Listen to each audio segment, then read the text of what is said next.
여러분 안녕하세요. 반갑습니다. 오늘 GI 네 번째 시간이고요. 식도 질환을 다루겠습니다.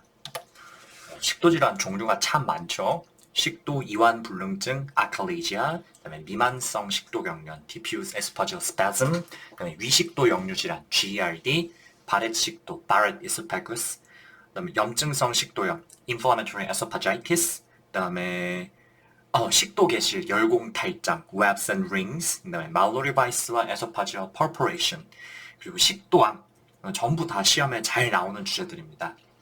마지막으로 점점 흔해지고 있는 eosinophilic esophagitis에 대해서도 간단히 다루겠습니다. 이건 아직 국시에 나온 적은 없는 질환인데 USML에는 종종 나오고요. 우리나라에서도 요즘에 이제 소화기내과 하시는 선생님들 사이에서는 이제 점점 이제 진단 수가 늘어나고 있는 그런 질환이기 때문에 제 생각에는 이건 앞으로 국시에 나올 가능성이 있을 것 같아요. 그래서 오늘은 그 중에서 위에 4개 아칼라이지아, DS, GERD, 바렛 이소팍스 다루겠습니다. 그러면 아칼레이지아, 식도 이완 불능증부터 봅시다.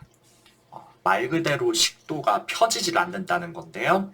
특히 어느 부분, lower esophageal sphincter, LES가 이완되지가 않는 거죠. 이 LES는 원래 식도에서 위로 넘어가는 부분을 꽉 잡아주고 있는 근육인데 평소에는 이게 닫혀 있더라도 음식을 삼킬 때는 열려가지고 위로 음식을 보내줘야 되는 거죠. 근데 그게 안 되는 거예요. 근데 기본적으로 아마 닫혀 있는 상태인데, 왜냐면 역류를 하면 안 되니까요.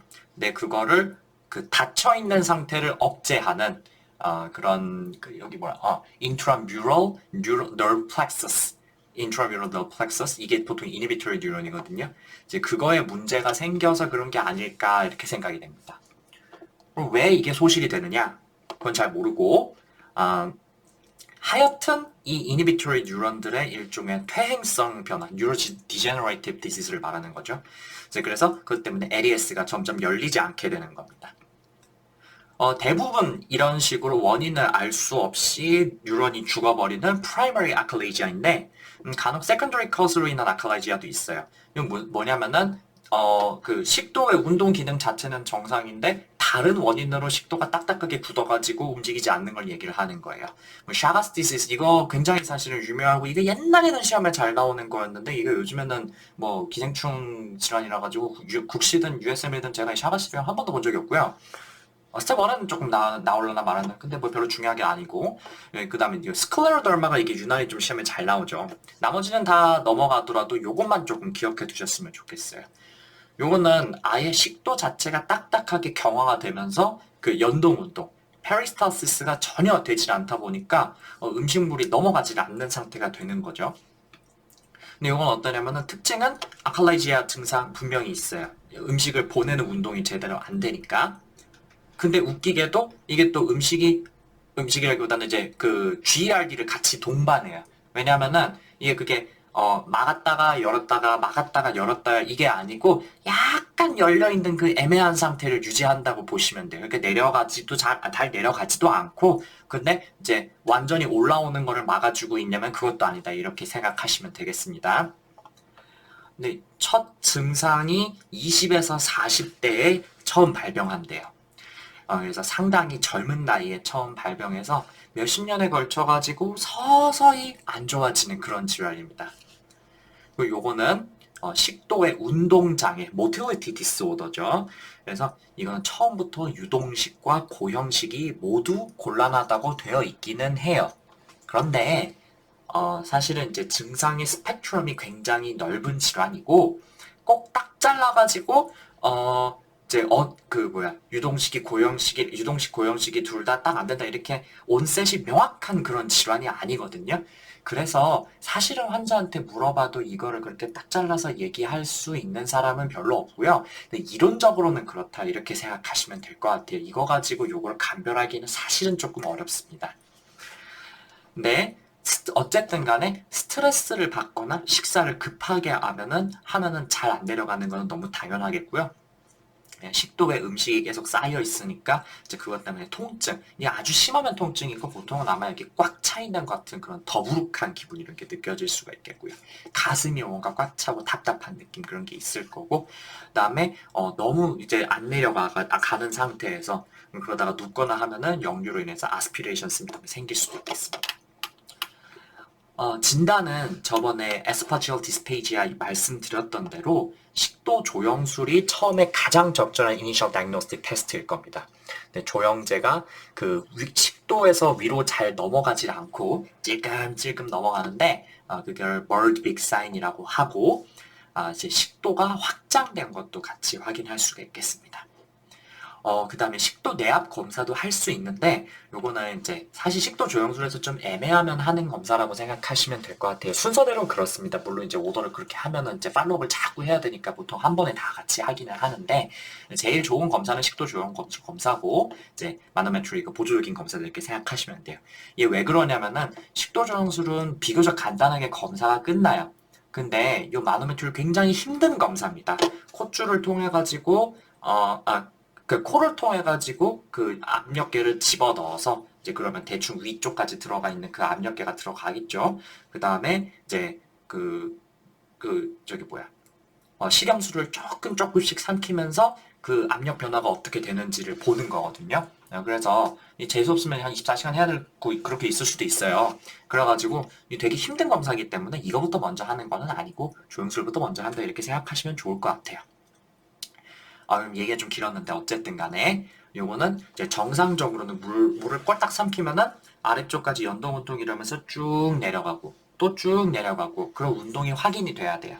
근데 아칼레이지아 때는 전혀 그게 확인되지가 않을 거고, 그다음에 lower esophageal sphincter는 아예 꽉 닫혀가지고 열리지 않는 상태로 유지가 될 겁니다. 그림 보시면 이렇게 나와요. 방금 말씀드린 에소파고그램 거기서 나오는 bird big sign이 이런 겁니다. 여기 조영자가 이렇게 고여 있는데 그 아래쪽으로 찔찔찔찔찔 빠지고 있으니까 위에 새 부리처럼 뾰족한 모양이 나오죠. 그래서 이 좁아져 있는 부분이 lower esophageal sphincter일 거고, 원래는 이게 삼키면은 쭉 내려가고 그다음에 다시 또 쭉 내려가고 그런 연동 운동을 이게 사실 에스파고그램으로도 확인할 수가 있거든요. 근데 그러되지가 않고 그냥 쭉 내려가가지고 고여 있는 상태로 그다음에 찔끔찔끔 이렇게 보일 겁니다. 그리고 사실은 식도에서도 아칼레이지아를 확인할 수는 있어요. 가운데 보시면은 여기 심장, 식도, 그다음에 descending thoracic aorta가 있는데 원래는 식도가 이렇게 잘 보이지 않아요. 보통은 금식한 상태에서 CT를 찍기 때문에 식도가 꼭 추러스처럼 이렇게 쪼글쪼글하게 확 쪼그라들어 있거든요. 근데 이 사람은 어때요? 식도가 이렇게 늘어나 있고 음식물도 안에 차 있는 걸 확인할 수가 있어요.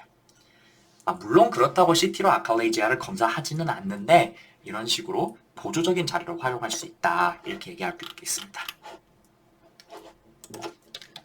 치료 봅시다. 말씀드렸듯이 이거는 일종의 퇴행성 질환이기 때문에 근본적인 연동 운동의 회복은 안 돼요. 그래서 lower esophageal sphincter의 압력을 떨어뜨려 가지고 음식이 그냥 잘 넘어갈 수 있게 중력으로 통할 수 있게 그렇게 해주는 겁니다. 약물 치료랑 비약물적인 수술적인 치료가 있는데요. 약물 치료는 모두 근육 스무스 머슬을 약간 이완시킬 수 있는 그런 약물입니다. 스무스 머슬 릴렉선트인 나이트레이트나 아니면 CCB 또는 보툴리눔 톡신으로 근육 자체를 완전히 이완시키는 것도 방법이고요. 그다음에 실데나필, 비아그라죠. 이것도 스무스 머슬 릴렉선트로 작용하기 때문에 쓸 수 있는 약물입니다. 근데 최근에 사실 이렇게 경도나 중등도일 때는 약물 치료한다 이렇게 되어 있긴 한데 요즘은 웬만하면은 바로 풍선 확장술, balloon dilation, 참고로 이제 국시에 그 부지 확장술이라는 단어가 나와서 말씀드리는 건데 이거 그 balloon dilation이랑 똑같은 거라고 생각하시면 되겠습니다. 아니면은 근육절개술, 요거 peroral endoscopic myotomy, POEM, 아니면은 헬러 마이오톰이라고 하죠. 이런 방법으로 바로 그 직접적으로 물리적으로 넓혀주는 방법을 쓰는 것 같아요. 둘 다 근육을 살짝 찢어가지고 음식물은 지금보다 잘 넘어가되 역류는 하지 않을 정도로만 해주는 거죠. 참고로 말씀드리면은 이렇게 인테스티널 루멘이 좁아지건 그러니까 스트릭처 생겼을 때 그럴 때 그 balloon dilation이나 마이오토미를 하는 방법도 있고 아니면 스텐트로 계속 열어놓은 상태를 유지하는 방법도 있는데요. 이 풍선 확장술이나 근육 절개술은 비나인 스트릭처 때 쓰는 거예요. 뭐 아칼레이지아 때도 그렇고요. 아니면 그 펩틱 얼서가 심할 때도 그게 크로닉 인플라메이션 때문에 거기 스트릭처가 생겨가지고 좁아질 수가 있거든요. 근데 그럴 때 풍선 확장술이나 아니면은 이제 내시경적 절제술을 해주는 거고, 만약에 암이 생겨가지고 malignant obstruction이 생겼다? 그때는 풍선 확장술 같은 걸로 열 수가 없어요. palliative surgery를 해주던지 아니면 스텐트를 아예 설치를 해줘야 됩니다. 이거 기억하세요. 비나인은 직접 그냥 찢어주면 되고 말리그넌트에는 스텐트를 하든지 아니면 수술로 아예 그 부분을 제거를 해주든지 둘 중 하나다. 이렇게 생각하시면 됩니다. 이게 왜 은근히 요거를 보기에 같이 주는 경우가 있어요. 그러면은 당황스럽죠. 스텐트 해야 되나? 스텐트 해도 되나? 이런 식으로요. 스텐트는 말리그넌트 때 한다. 이렇게 생각하시면 되겠습니다. 한 가지만 더 덧붙이면 방금 아칼레이지아 때는 바륨 스왈로우 스터디, 그다음에 그러니까 이제 에소파고그램을 얘기를 하는 거죠.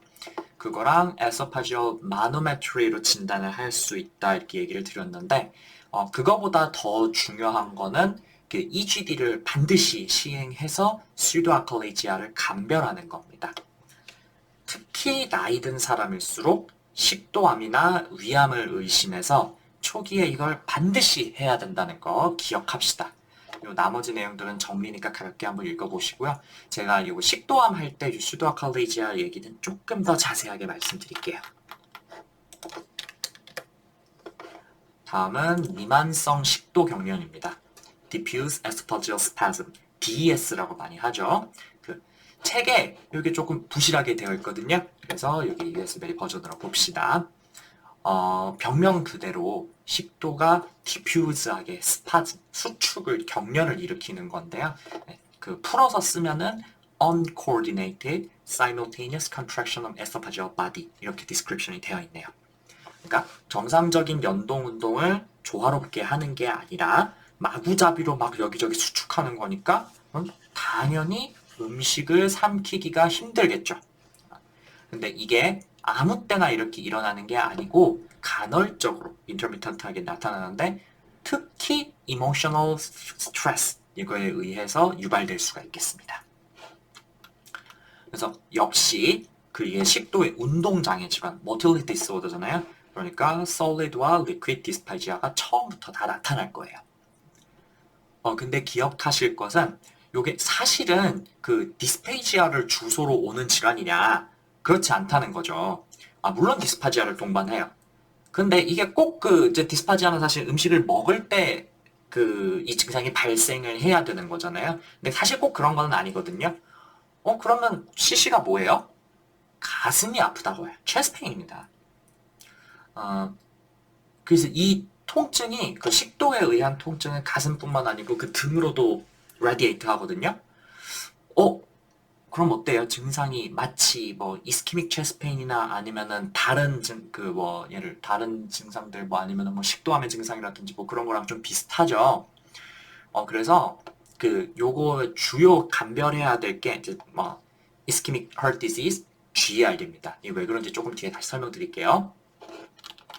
이제 얘도 진단은 에소파고그램으로 이나 아니면은 마노메트리로 할 수가 있어요. 당연히 이제 식도의 압력을 재면은 multiple simultaneous contraction. 뭘 삼키지도 않았는데 지멋대로 여기저기 막 수축한다. 뭐 이런 걸 확인할 수가 있겠고, 그러면서 그때 동시에 흉통이 있었다면 확실하겠죠. 그 다음에 에소파고그램으로도 식도가 마구잡이로 수축하는 것을 진단할 수도 있는데 특징적인 corkscrew 패턴이 나옵니다. 사진 한번 볼게요. 이 corkscrew 패턴이라는 게 바로 이런 겁니다. 소용돌이처럼 이렇게 구불구불구불구불한 모양이 나오죠. 이게 DES의 아주 특징적인 소견이기 때문에 이거 나오면 그냥 진단 끝이에요. 그래서 사실 문제 쉽게 내려면 이거 주고 어렵게 내려면 이거 안 주겠죠. 그 다음에 제가 조금 전에 아칼레이지아 얘기할 때는 마노메트리를 안 보여드렸는데 마노메트리 지금 이런 식으로 나옵니다. 요 왼쪽 게 정상 연동 운동이고요. 그 다음에 요 가운데가 DES인데 어때요? 연동 운동이 정상적으로 쭉 되는 게 아니고 마구잡이로 막 수축하는 거를 확인할 수가 있겠죠. 마지막으로 이거 내시경 사진인데 어때요? 좀 무섭죠? 이런 식으로 이제 역시 콕스크루 모양으로 이스파거스가 지멋대로 수축해 있는 거를 확인할 수가 있어요. 근데 이렇게 생각하실 수가 있어요. 그러면은 이렇게 내시경적으로 수축하는 식도가 이렇게 수축하고 있는 거를 내시경으로 직접 보면은 그 DES를 진단하는 거 한 가지 방법이지 않을까? 맞아요. 내시경을 했는데 이렇게 수축하고 있는 모양을 직접 눈으로 확인하면은 DS 진단할 수 있어요. 근데 그렇다고 DS를 진단하기 위해서 내시경을 한다? 그건 조금 아니라는 거죠. 우리나라에서야 수면 내시경도 10만 원으로 싸지 내시경 원래 미국이나 이런 데서는 되게 비싼 검사예요. 그리고 이게 항상 보이는 것도 아니고요. 대부분 그냥 정상으로 나오고 이 통증 자체가 좀 간헐적으로 나타나는 거거든요. 그래서 이거 나타날 때까지 손쳐매고 있을 수가 없어요. 그래서 엔도스코피는 DS에 대한 diagnostic 롤이 없다. 이렇게 기억합시다. DS 진단은 에소파고그램이랑 마노메트리를 하는 겁니다. 치료는 역시 스무스 머슬을 풀어주는 약물인 CCB, 그 중에서도 특히 딜티아젬을 쓴다고 되어 있고요. 그 외에도 쓸 수 있는 약물로 잘 나오는 게 이런 나이트레이트입니다. 나이트레이트 스무스 머슬 릴렉선트이기 때문에 그 스파즘을 풀어줄 수 있다 이렇게 얘기하겠죠? 근데 여기서 한 가지 주의할 거, 조금 전에 제가 DES의 CC가 흉통이라고 그랬잖아요. 그래서 마치 그게 스테이블 엔자이너로 의심이 되거나 아니면은 원래 스테이블 엔자이나 있던 사람은 가슴이 아프니까 이게 나이트레이트에 의한 통증인 그 스테이블 엔자이나에 의한 통증인가 보다 해가지고 나이트레이트를 먹을 수 있어요. 그러면 증상이 나아진다는 거죠. 그래서 스테이블 엔자이나인가 보다 이렇게 생각을 할 수가 있다는 거예요. 이 나이트레이트 사용이 DES의 키이자 동시에 함정으로 잘 나오기 때문에 이거 좀 기억해 두셨으면 좋겠어요. 그래서 이 질환 자체는 별로 그렇게 어렵은 게 그런 게 아닌데 이 DDX가 조금 헷갈리는 질환입니다. 그 키포인트는 흉통이 있으면서 동시에 디스페이지아, 리거즈 증상이 있고요. 그래서 그러니까 에소파지얼 모틸리티 디스오더가 있다는 거. 그리고 나이트로그라이세린 어플라이를 하면은 나아진다는 거. 요거 다 가지고 있으면은 DES입니다.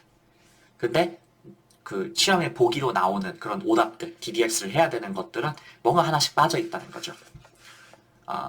우선 글로브 센세이션, 이거는 인두 이물감이라 그러는데, 이거 그러니까 이제 목에 뭔가 걸리는 것 같은 통증, 차라리 목 통증을 호소할 수는 있어요. 근데 이거는 가슴에 걸리는 건 아니에요. 글로브스가 이제 목구멍에 뭔가 걸린 것 같은 그런 느낌이다 이거거든요.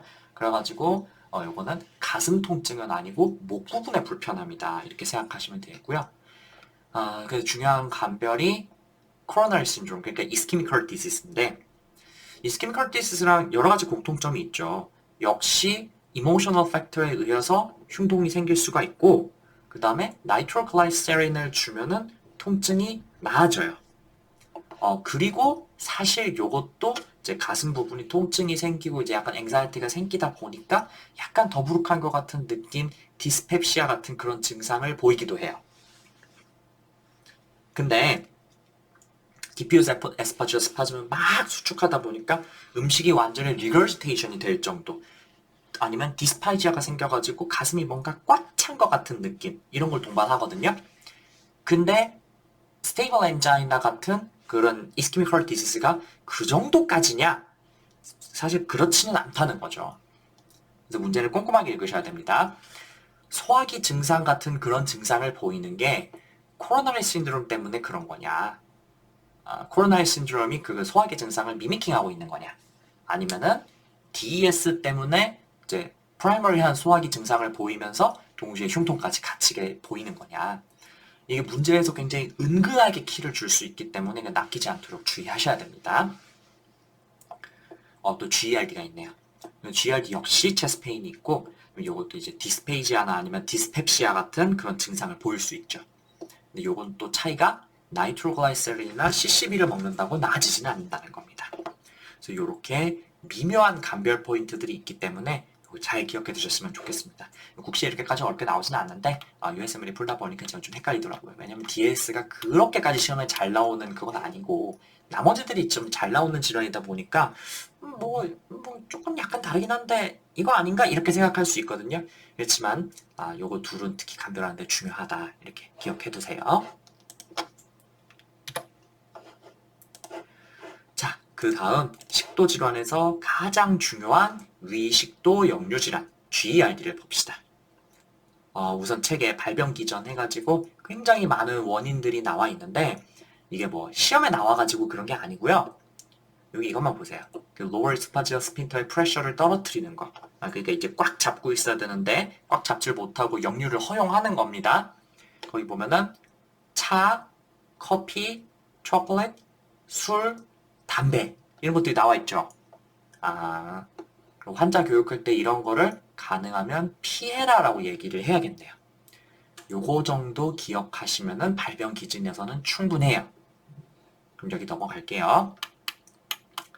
GERD는 임상 증상이 굉장히 중요하죠. 전형적인 증상만 가지고도 충분히 진단이 가능하고 그다음에 empirical PPI 트리트먼트를 해볼 수 있어요. 그렇기 때문에 심텀을 통해서 GERD 임프레션 잡는 게 제일 중요하죠.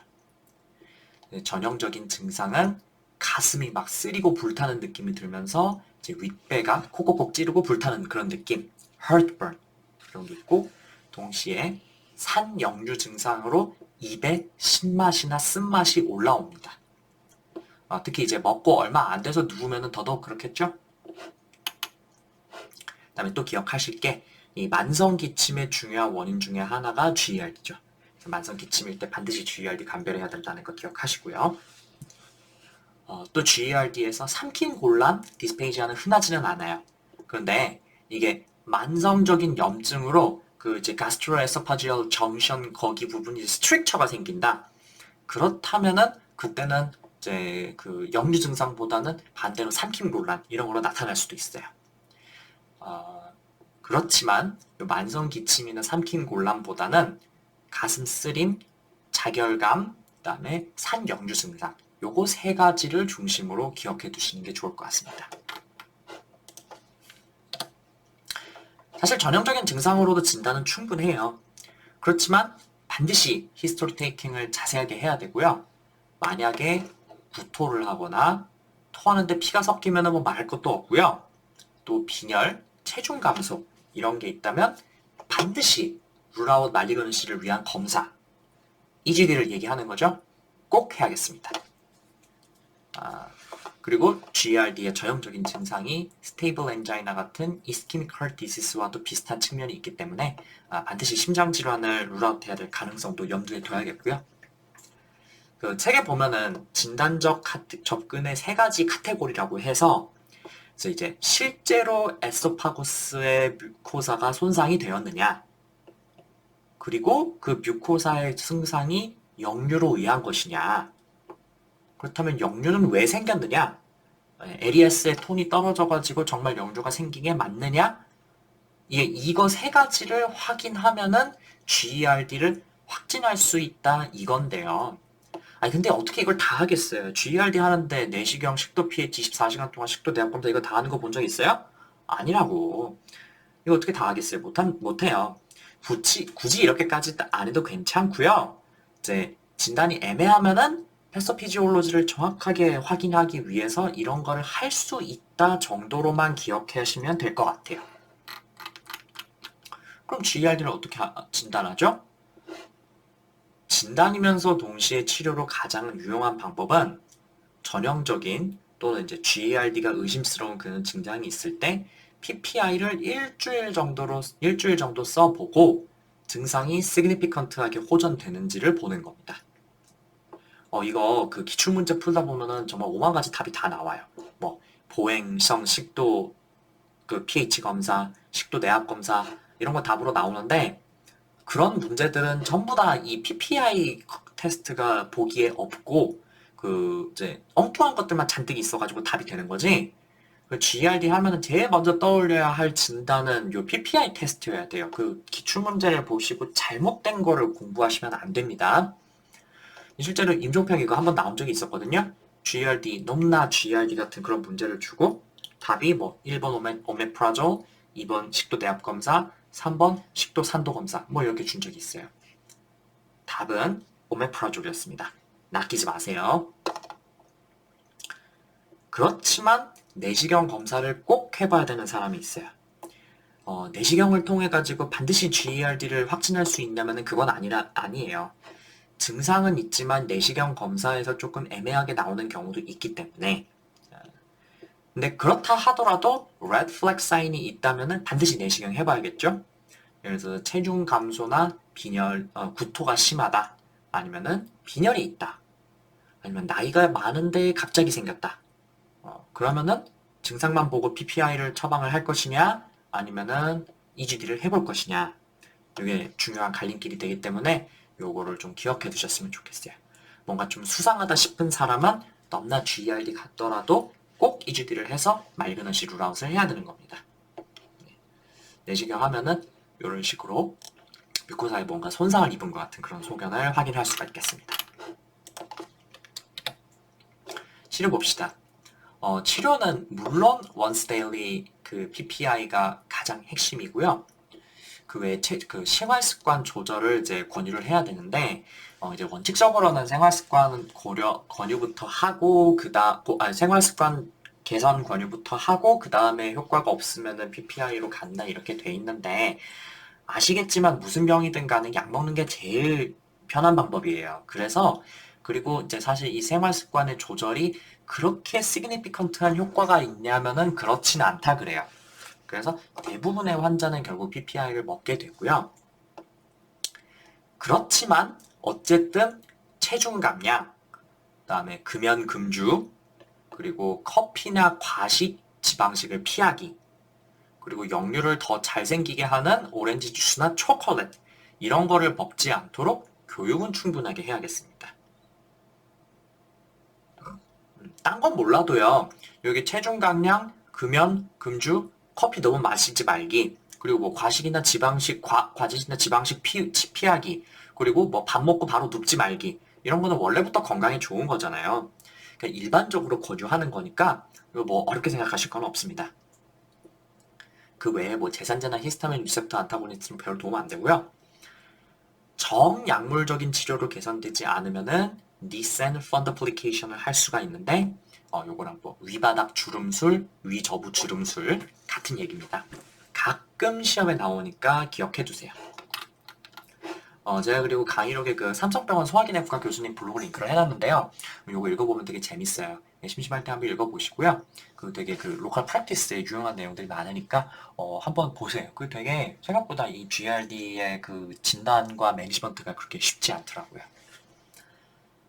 그리고 참고로 최근에 그 PPI보다 더 효과가 빨리 나타나고 오래가는 PCAB, Potassium Competitive Acid Blocker라는 제제가 그 개발되었어요. 일본에서는 보노프라잔, 우리나라에서는 테고프라잔. 이게 상품명이 K캡이라고 이제 되어 있는데 이게 굉장히 각광받고 있다고 그렇게 되어 있는데요. 이게 급여가 되거든요. 근데 제 생각에는 이게 만약에 그 PPI로 치료를 하고 있는데도 불구하고 밤에 아직 그 나이트 브레이크스루 증상이 있다. 뭐 그러면은 그 바꿀 만한 치료로 뭐가 있느냐? K캡. 요 정도 시험에 나올 수 있을 것 같아요. 제가 뭐 설명 복잡하게 드리기는 좀 그렇고 강의록에 적어놨으니까 이거 한번 읽어보세요. 이거 그렇게 도입되지가 오래되지는 않은 약인데 굉장히 효과가 좋다 그러네요. 로컬에서 많이 쓰고 있다고 하니까 알아두시고 그냥 그런갑다 하면 되겠습니다. 그럼 나중에 뭐 테고프라잔 쓰고 있다 그런 사람 봤는데 아니 왜 PPI 안 쓰고 이런 이상한 약을 쓰고 있지? 이러시면 안 된다는 겁니다. 그 GERD 매니지먼트만 한번 다시 봅시다. 그 전형적인 GERD 증상을 보이는 환자에서 굳이 추가 검사는 필요 없고요. 바로 once daily PPI를 시행하면 돼요. 근데 일부 엔도스코피를 시행해야 하는 환자들이 있습니다. 예를 들어서 나이가 50세 이상으로 많은 사람, 증상이 너무 오랫동안 지속된 사람, 또는 다른 캔서 리스크가 있다. 예를 들어서 흡연을 한다던가 아니면 패밀리 히스토리가 있는 사람. 또 아네미아 멜라나 헤메테베스 출혈이 있는 거를 확인했다. 그리고 구토를 심하게 하거나 체중 감소가 심하다. 또는 삼킴 장애나 삼킴시 통증이 심하다. 이런 사람 어때요? 딱 봐도 EGD를 해야 될 것 같은 그런 수상한 느낌이 나죠? 그래서 이런 레드 플렉 사인이 있으면은 엔도스코피를 해야 되는 거고, 그 다음에 이제 엔도스코피 소견에 맞춰서 치료를 하든지 아니면은 뭐 확진을 위한 검사를 좀 더 하든지 그렇게 되는 거고요. 그래서 원칙은 이제 전형적인 증상만 있으면 원스 데일리 PPI를 시도해 볼 수가 있겠지만, 그 알람 심톰이 있으면은 엔도스코피를 해봐야 된다. 이거 중요하니까 기억해 두세요. 자, 그러면은 GERD 이 정도 마치고 다음은 GERD의 결과인 Barrett esophagus 봅시다. 심한 GERD 때문에 gastric acid가 계속 에소파지얼 뮤코서를 손상을 준다고 생각해 봅시다. 에스파구스는 원래 에피텔리움이 조직학적으로 어떻게 분류가 돼요? 이렇게 생긴 건데 stratified squamous epithelium으로 되어 있죠. 중층 편평 상피. 옛날에 조직학 했던 거 배운 거 기억나세요? 왜 식도 그렇게 되어 있어요? 맞아요. 물리적인 손상에 저항하기 위해서 그렇게 되어 있는 겁니다. 근데 요 구조는 화학적인 손상, 즉 이제 gastric acid에 저항하는 기전은 없어요. 그래서 원래는 식도가 이렇게 중층 편평 상피로 덮여 있고, 그다음에 스토막으로 넘어가는 순간 그게 gastric mucosa의 이제 simple columnar epithelium으로 바뀝니다. 요 사진들처럼요. 그래서 여기 딱 바뀌는 요 부분을 squamous columnar junction, 아니면 이제 그거는 조직학적으로 이렇게 분류하는 거고, 이제 아나토미컬하게는 gastroesophageal junction 이렇게 부르는 거죠. 근데 정상적으로는 이 정션이 꽉 닫혀가지고 에소파고스가 가스트릭 애시드에 의한 화학적 손상을 받을 일이 없도록, 그래서 에스파고스는 음식물이 내려가는 동안에 물리적 손상만 저항, 가스트릭 뮤코사는 아래쪽에 위산에 의한 화학적 손상만 저항, 이렇게 되어 있는 겁니다. 근데 GERD는 그렇지 않잖아요. 이 에소파고스가 계속 가스트릭 애시드의 손상을 받는 거죠. 그죠? 그래서 이게 그거에 저항하기 위해서 에피셀리움의 타입을 컬럼나 에피셀리움으로 아예 바꿔버리는 거예요. 스쿼머스 에피셀리움에서 컬럼나 에피셀리움으로 조직학적인 유형이 바뀐다. 그래서 그거를 intestinal metaplasia, 장상 피화생이라고 부르는 겁니다. 근데 이게 그냥 곱게 바뀌면 좋겠는데 안타깝지만 요거는 식도암의 정은 암성 병변이고 10% 정도에서는 아데노칼시노마로 진행한다고 되어 있어요. 생각해본 적 있으세요? 식도암에 왜 스쿼머스 셀 칼시노마가 있고 아데노칼시노마가 있을까? 식도에는 딱히 글랜드가 없는데. 이제 이해가 되시죠? 인테스티널 메타플레이지아가 일어나면은 인테스티널 뮤코사로 그 식도가 바뀌는 거잖아요. 그럼 거기에는 글랜드가 있죠. 그래서 거기서 아데노칼시노마가 생기는 겁니다. 이런 거 궁금해 본 적 있으세요? 좀 궁금하셔야 돼요. 네, 이 사진 한번 봅시다. 왼쪽이 normal esophagus epithelium, 오른쪽이 Barrett esophagus,인데 이제 simple column squamous epithelium에서 simple columnar epithelium으로 바뀌는 거는 이제 알겠어요. 근데 여기 가운데 이렇게 하얗게 구멍 뻥뻥뻥 뚫린 거 뭐예요? 요게 바로 술잔 세포, goblet cell입니다. intestinal mucosa의 특징적인 세포죠. 그래서 요 goblet cell들 있는 것이 그 Barrett esophagus의 diagnostic feature다 이렇게 생각하시면 되겠습니다. 물론 요게 그 에피텔리움의 성상이 어떻느냐 이런 것까지 국시나 CK가 나오지는 않아요. 그렇지만 스텝 1에는 참 빈출이죠. 요 진단 어떻게 하냐면요. 눈으로 보는 것부터 시작하는 겁니다. 요 사진 한번 보세요. 요 왼쪽 거. 이 바레트 에소파구스 HT 소견인데 그 왼쪽 거랑 오른쪽 우리 오른쪽 한번 봅시다. 이게 그 아까 봤던 GERD 소견하고도 사뭇 다르죠. 근데 원래 노멀 에소파구스는요. 이 보시면은 요거 이렇게 그 하얗게 보이는 게 아니고 살 색깔이 그대로 보이는 게 아니고요. 거기에 약간 뭔가 하얗고 불투명한 막이 덮여 있는 것처럼 그렇게 보여야 된다는 거예요.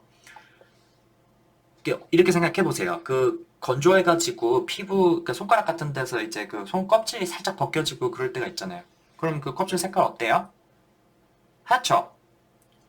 그러니까 똑같은 상피 타입을 가진 에소파구스도 원래 약간 하얗게 뭔가 낀 것처럼 보이는 게 정상인 거예요. 그래서 여기 이렇게 하얗게 돼 있는 게 병변 같지만은 사실은 이 하얗게 돼 있는 게 정상인 겁니다. 근데 이게 이렇게 투명하게 바뀌면은 어때요? 마치 이제 식도가 아니고 콜로노스코피 하는 것 같은 그런 모양으로 느껴지지 않으세요? 이게 바로 광범위하게 인테스티널 메타플레이지아가 일어난 겁니다. 그래서 이런 소견을 보이면은 반드시 바이옵시를 해가지고 병리학적인 평가를 해야 한다는 거예요. 그럼 그 다음에 치료는 어떻게 하느냐? 조직학적으로 어느 정도 그 메타플레이지아나 디스플레이지아가 생겼느냐가 다른 건데요. 기본적으로는 PPI를 고용량으로 쓰면서 aggressive treatment를 하고 그 다음에 자주 팔로업을 해야 돼요. 근데 메타플레이지아는 이제 그 에피텔리움의 그 특성만 바뀌는, 그러니까 유형만 바뀌는 거고, 이제 그 다음에 디스플라지아가 생길 수가 있어요. 그러니까 완전히 모양이 이상하게 변해버리는 거죠. 그렇다면은 그거는 암으로 진행하고 있는 수준이다, 전암성 병변이다 이렇게 부를 수가 있는 거죠. 그래서 그 조직학적 소견에서 디스플레이지아가 나왔다. 그렇다면은 그때는 endoscopic mucosal resection, EMR이라고 하죠. 요런 적극적인 치료가 필요할 수가 있어요. 근데 이제 그래서 그러니까 여기 다시 보세요. 디스플레이지아가 전혀 없으면은 엔도스코피 루틴 팔로우만 하면 되고, 그다음에 디스플레이지아가 있으면은 그때는 이제 엔도스코픽 테라피를 하는 거를 고려한다 뭐 이렇게 되어 있는데, 이게 로우 그레이드면 뭐다 하이 그레이드면 뭐다 뭐 그렇게까지 기억하실 거는 없고, 그냥 이제 기본적으로는 GERD에 대한 인텐시브 케어를 하되, 디스플레이지아가 있어서 말리그넌시, 이미 전암성 병변이 됐다면은 도려내야 된다. 이 정도만 기억하시면은 충분합니다. 자, 그럼 식도질환 첫 번째 시간 이렇게 마칠게요. 어쩌다 보니까 오늘 좀 빈출인 큰 주제들이 많았네요. 다음 시간에도 근데 아쉽게도 나머지 식도질환들 다룰 건데 거기도 그 빈출이 좀 많거든요. 그래서 다음 시간도 강의가 조금 길어요. 그래도 제가 최대한 오늘 시험에 많이 나오고 그 다음에 여러분들 많이 헷갈려 하시는, 제가 이제 그 학교를 다닐 때 애들이 이걸 책에 다 설명이 되어 있는 건데 이걸 나한테 왜 물어보지 싶었던 것들, 그냥 다 안 본다는 얘기예요. 책을 잘. 이제 그런 것들을 좀 중심으로 설명을 드렸는데, 이런 걸 좀 이해하고 계시면 아마 책에 있는 내용을 이제 외우는데 조금 더 도움이 되실 겁니다.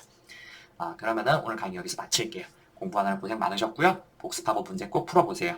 전 다음 시간에 뵙겠습니다. 들어주셔서 감사합니다.